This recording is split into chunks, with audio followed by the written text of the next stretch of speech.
I'm proud to tell you that this video is going to be brought to you by G Fuel, and by using my affiliate link in the pinned comment and in the description box, you'll not only be helping support the channel since it's a affiliate link. I do get a small commission for each sale that's made, so I don't get anything unless you guys purchase it. However, you'll also be able to get some really cool anime themed merchandise as well as energy tubs and different energy formulas. I personally use G Fuel a lot, and when it comes to anime, there's a plethora of different anime to choose from. Dragon Ball Z, Naruto, My Hero Academia, Mobile Suit Gundam, Attack on Titan, and so many other series are available on the website in the form of energy formulas packed with all the vitamins that you need and just enough caffeine to get you going for your day. Right now, G Fuel is running a 25th anniversary campaign for Neopets. Step into the magical world of Neopets and celebrate 25 years of adventure, friendship, and fun with Neopets' 25th anniversary G Fuel Golden Berry Energy Tub. You are not going to be disappointed in the flavor with this one. Absolutely worth every penny for it. I mean, come on, it's called the Great Golden Slushy. Scoutmaster Jigen definitely approves of this one. Which, most importantly, this cannot be understated. Unlike a lot of energy products that are out there, there is no crash and there is zero sugar. Two really huge selling points of why I personally support G Fuel. In typical anime fashion, I am going to need you guys to send me your energy by clicking the affiliate link in the description and in the pinned comment.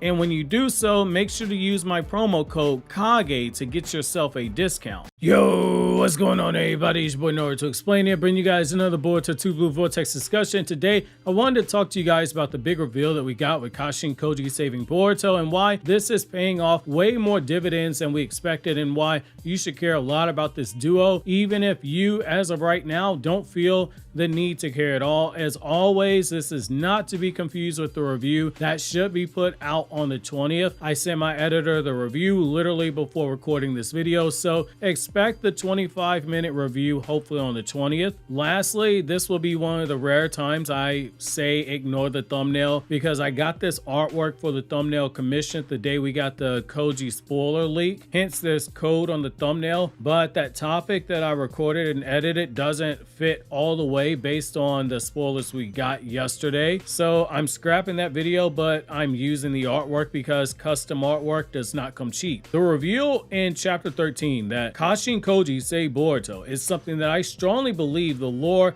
needed a lot, and most importantly, Boruto's character needed. It runs deeper than the whole thing of Boruto just needed a sensei during the time skip, because this is a big payoff on several different levels, if we're being honest here, and the circumstances that led to Boruto and Koji meeting one another are part of the reason why, a big part of the reason why. To understand, we have to look at the fact that Boruto has been on the run, hunted down for the murder of his father Naruto by an entire world that doesn't even know he's really Naruto's son, let alone innocent of the crime he's being charged with. And most importantly, even if he got the chance to explain why he was innocent, they would never believe him. He's been forced to run because staying means to fight, and to fight means to potentially accidentally kill somebody, which would only make things worse. It would start a new cycle of hatred. If he runs away, which he had no choice in doing, he is now in the position where he will look guilty, and he does look guilty. It's a can't win for losing scenario, where regardless as to what it is that he does, he can't win.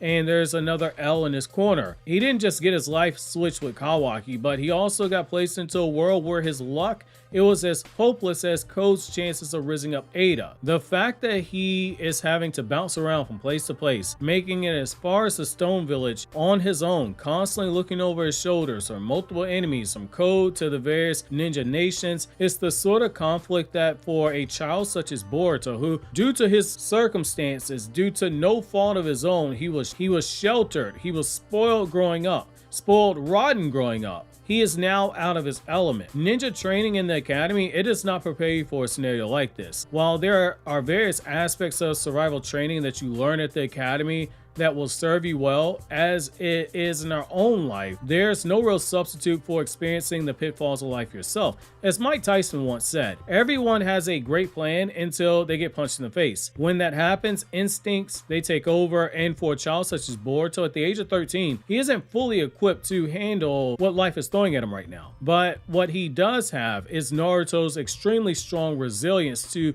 withstand everything that is coming before him. It's something that when we looked at the time skip And when it happened, and we got the line from Code that he'd been actively looking for Boruto for the first part of the time skip. It's why so many of us wanted to see a glimpse of what happened with Boruto during that time. We are never going to see this whole thing in manga format because that defeats the purpose of a time skip where you skip time for the purpose of pacing. But the way that the story has sprinkled in small bits of what happened between Boruto Part 1 and Part 2, that is enough for us to see the hell that Boruto faced during this time. The Boruto we see hiding from the Stone Ninja, unknowingly being surrounded by 20 of them before he's rescued, that Boruto was on edge and he was running out of options. He was getting ready to fight.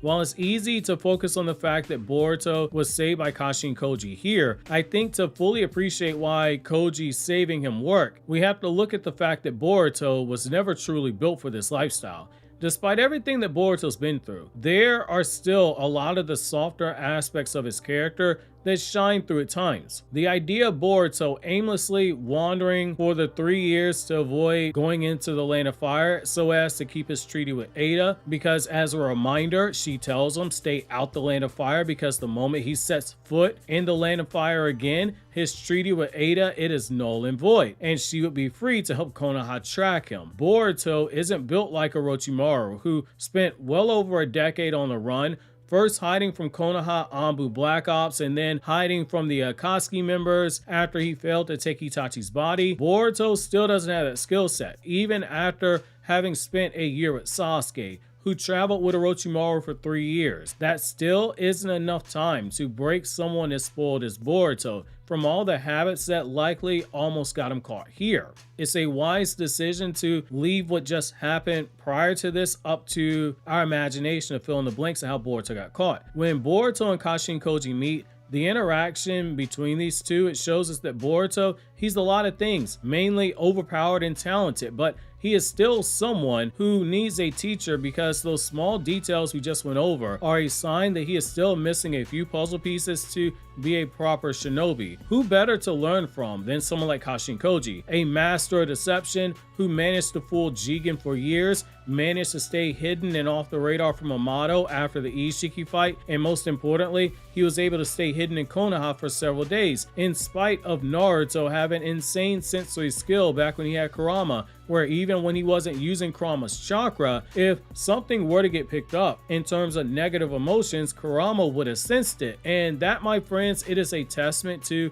how great the skill of Kashin Koji's chakra suppression was, in that he could maintain it for that long, still use ninjutsu and do so without being detected, using just enough chakra to not get caught. That's the sort of trickery and skill that Boruto is going to need to learn, and did learn during the time skip, if he's going to truly endure the road ahead of him. The other thing that Koji saving Boruto does is it gives us another parallel that runs with so many different layers to it that you get a huge payoff for it, which is the parallel of Naruto and Boruto, which admittedly, if you go back a few years ago, I was not a fan of Kashin Koji training Boruto. However, here's the thing. Boruto during the versus Momoshiki arc was disconnected from his father, and Sasuke told him that, hey, if you really want to surpass your father like I know you can, you don't need to just focus on who Naruto was as Hokage and how strong he is as Hokage, but instead, you need to look at and understand who Naruto was before he became the Hokage. We all know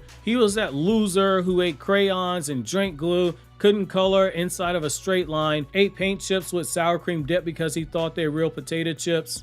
That Naruto needed to rise above the bottom of the barrel of low expectations that people had for him, and he had to scratch and claw his way all the way to the top and force people to respect him, force people to acknowledge him as the only one, the OTH, the original true Hokage. A big part of who helped Naruto reach that level, that was Jiraiya, while Boruto had asked Naruto when he wasn't busy to tell him stories of his childhood so that Boruto could better understand him. Sasuke said the quiet part out loud in the last chapter of Boruto Naruto Next Generation, so chapter 80. If you're truly Naruto's son, you can rise above all of this and prove everyone wrong, and right the wrongs that are done to you, and prove your worth to your world. Reclaim your birthright, in so many words because I'm paraphrasing. A boy who wanted to hear his father's story is now being forced to live through that story himself and experience it firsthand. That first year of his life, where he's a rogue ninja, was him having to carry that same burden, albeit under different circumstances, that Naruto did, which is to be hated by people who don't know the truth about him,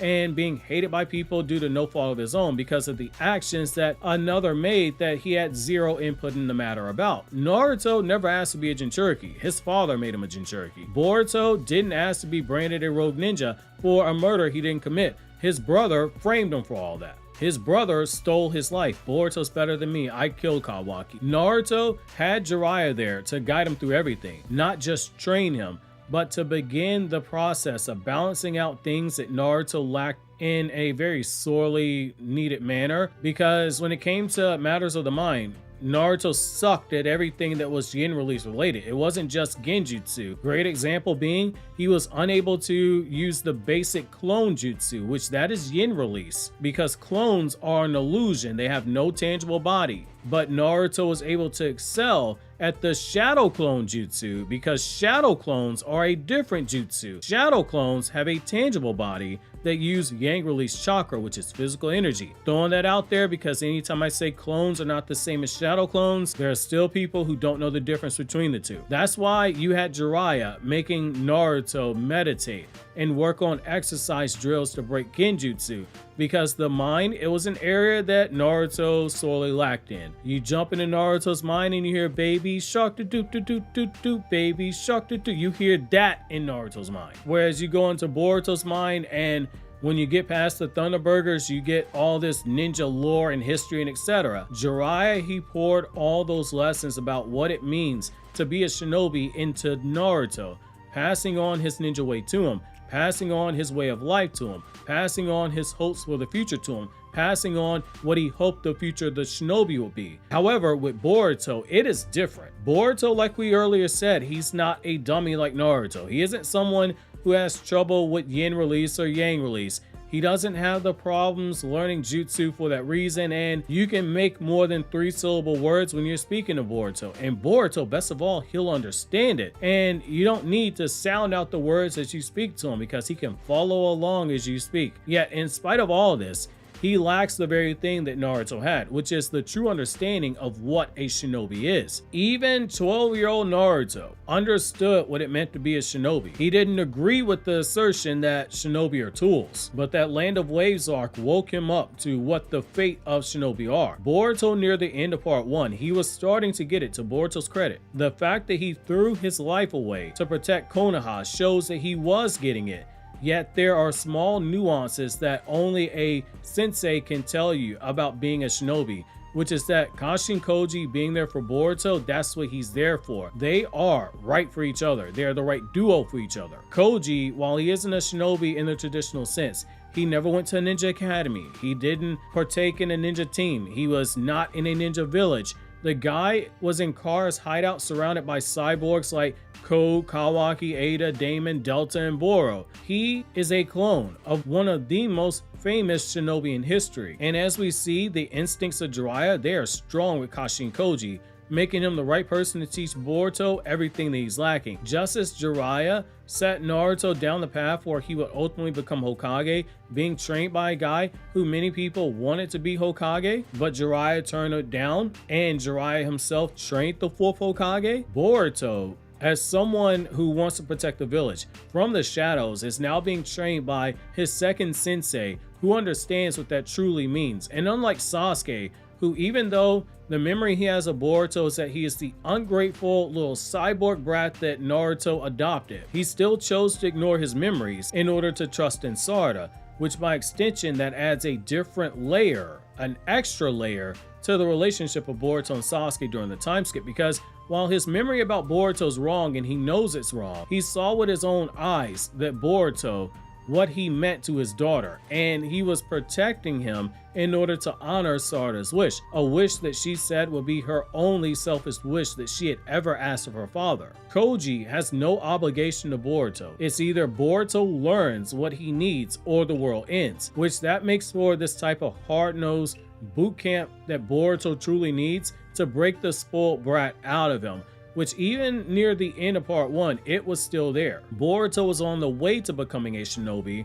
but there are still spoiled aspects to him. It's because of who Kashin Koji is that Boruto was able to look Kawaki in the face and say, I am still a shinobi. Reminder, the chapter review will be out on the 20th or the 21st, depending on when the editor gets done. So be on the lookout for that, because my editor should be working on that tonight when he wakes up, because there's a 12-hour time zone difference between us. As of this recording, it's like 2 a.m. where he's at. So in a few hours, he should start on it. In the meantime, click here on the left for this video for my Anime Explained channel, or click here on the right for the spoilers for the Boruto chapter if you haven't seen them just yet.